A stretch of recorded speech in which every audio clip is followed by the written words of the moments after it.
Hello, Ryan here, aka Mac, and welcome! Star Citizen Alpha 324 has finally gone live. As always, a huge thank you to all of my patrons and channel members. Thank you so much for the support, it is truly appreciated. So yesterday, Star Citizen Alpha 324 finally released to the live servers, and I am absolutely loving this patch.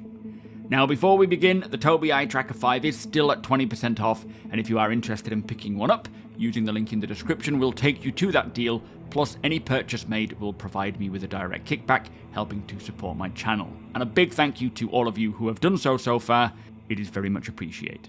Now, I don't know how many of you have spotted this in the Alpha 324 release trailer, but in this scene you can see here to the far right, an exo-suit style vehicle being teased, which has sent my hype through the roof. We know very little about what it is or what it's for, although I feel it's pretty obvious that this one here will be to deal with cargo, moving boxes around and so forth, hence the focus of the patch. But could we see this release in Alpha 324 at some point in the near future? Will they be revealed at CitizenCon? Is there any others coming alongside them? We know Virgil make the Titan suit for combat and other industrial purposes. Is this a Virgil exo-Titan suit style thing? Who knows? This will be a great reveal. I am so happy to see this actually in-game somewhat, and I can't wait to see what lineup they have for this type of vehicle.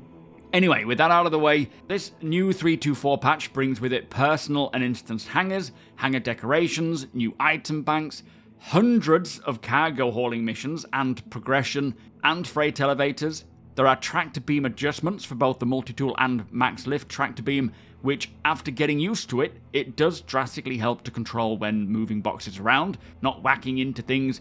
Plus, there are limits now to the multi-tool to only move boxes under 24 SEU, which I think is a great move.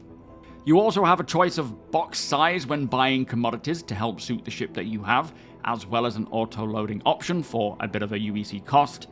There are new lore updates, like making it legal to damage, destroy, tow or salvage any unowned vehicle, while providing a warning when attempting to tow an owned ship so you don't immediately get a crime stat.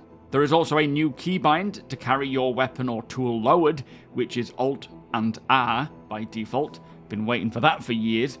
There is a whole slew of atmospheric flight retuning for almost all ships in the game, adjusting their atmospheric flight speeds and your capabilities, plus tuning for afterburner and SEM speeds in and out of atmosphere, which is going to be an ongoing thing from patch to patch until they get to the point where they feel it is perfect. And the same goes for a lot of other ship balancing updates as well. I will link this post so that you can check them out more individually. But my personal favourite change is the localization of player inventories in their ships, meaning when you find an abandoned ship, or owned if you're that way inclined, if you can get on board, you will be able to check the ship's internal storage areas, being a cupboard or drawer, and if the owner has placed something inside, you will be able to get it, rather than it being locked away in this inventory that only the person who put it there can access. Now, this will open up a lot more opportunities for finding great gear while keeping it organic based on what each player has done, although I know CIG had said recently that they want to get at least one storage area for every ship for 324. I think it was for 324, but from what I can tell they haven't. Things like the Constellation doesn't have them, and others as well, which is a shame. It would have been nice to get at least some form of storage capability for every ship. But suit lockers, storage, all this kind of stuff is rolling out with all ships as they go along. So hopefully with the next patch and the patch after that, they can just keep adding to it. Now, some other updates not mentioned are the new skybox lighting, landing lights at spaceports to help you find them much easier, 43 new forward operating base locations for future missions. They don't have any application right now. Item kiosks at other planetside locations, like for example Astor's Clearing, allowing you to store things in the inventory there. The ship lighting globe is gone as well, which I am so grateful about, as it was very distracting and pretty blinding, just taking away from the beauty of the ship as they fly around. Now, for my personal experience of 324 so far, I've only played for around 3 hours, and everything has gone swimmingly, with no issues whatsoever. However, I wasn't doing a great deal of interacting with the new systems or missions, as I was just looking for a nice new off-grid location on Hurston. But performance was great, stability was great, and the hangar worked fine for the duration of me using it. However, I have heard from many others that they are still seeing quite a few issues, with a friend of mine even being unable to access their ships in their hangar completely, which of course is not good at all. Now, as is always the case with any release, especially one involving tech changes that impact everybody, as the patch rolls out to the much wider audience, that is the persistent universe, it can highlight a lot of new issues, the same old issues, and make it difficult for a lot of people. But the latest message of the day from yesterday states, we are currently working on multiple hotfixes for live, with a goal to roll these out onto live by this weekend. We are intending to release a client-server hotfix onto the PTU later today, along with running Jumptown.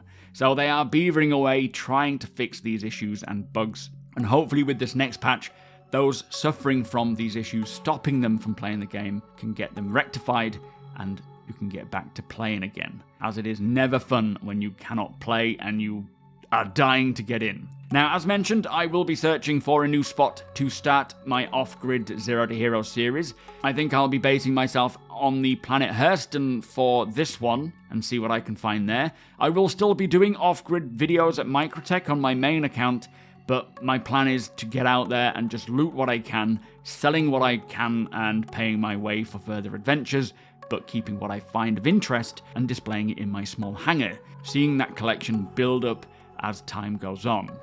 Now, I will be live over at Twitch this afternoon. If you are interested in hanging out and watching, I will probably be doing solo off-grid Zero to Hero on Hurston today with my Twitch account as well. The link is below. You are all more than welcome. It is a great place to ask your questions. If you have recently bought the TOBII Tracker 5, if you want to see what my settings are, I can pause the game and you can take a screenshot so that you can at least have a starting point, tuning it where you want to go from there. But if you do appreciate my videos, please do consider subscribing and helping the channel to grow. Hit the thumbs up if you don't mind, it does the channel a big favour, and tick that notification bell if you'd like to be notified when my videos go live. Again, a huge thank you to my patrons and channel members. Cannot do it without you guys, so thank you so much for all the support. Thank you for watching, and I'll see you in the next one.